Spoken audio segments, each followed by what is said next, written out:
Hey everyone, thank you so much for joining me today. My name is Laura Train Mama. Today we are having a look at the third and final story contained within the Thomas and Friends magazine, issue 855. The story we're covering today is called Thomas Makes a Mistake. Once we finish the story, don't forget to stick around because we'll be covering that story time quiz. Thomas Makes a Mistake.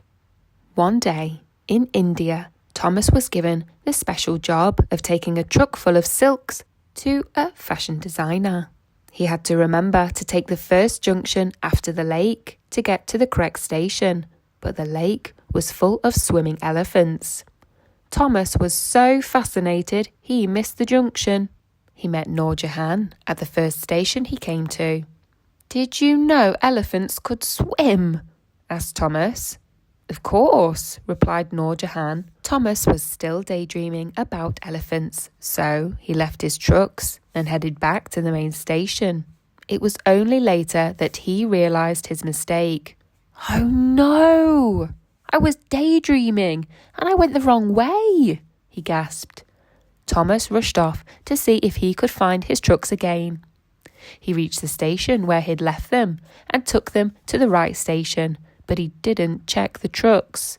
"Oh no, I went the wrong way." It was only when the fashion designer opened them that she discovered they were full of goats.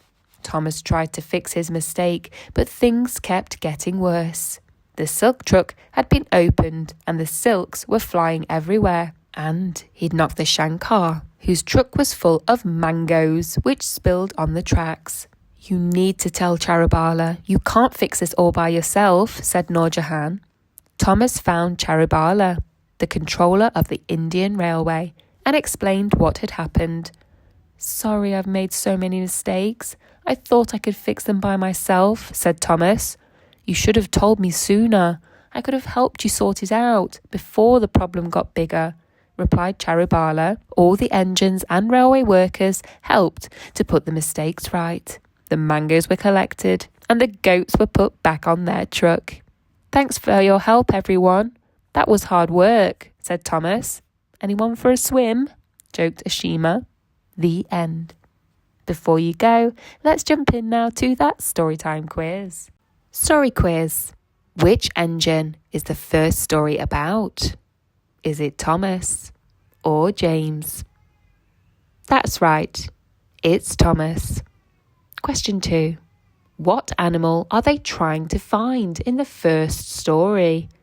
Was it an elephant or a panda? That's right, it was a panda. Do you remember they were all dressed up at the end? Ooh. Question 3.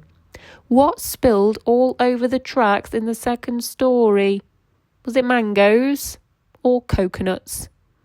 That's right, it was mangoes. And they picked them all up at the end. That brings us to the end of the storytime quiz and the end of the third story. I really hope that you enjoyed listening along with me today. And if you did, please don't forget to hit the thumbs up like button, share with a friend. Why not? You could even check you're subscribed if you want to hear future magazine readings and future stories. And other than that, have yourself a great day.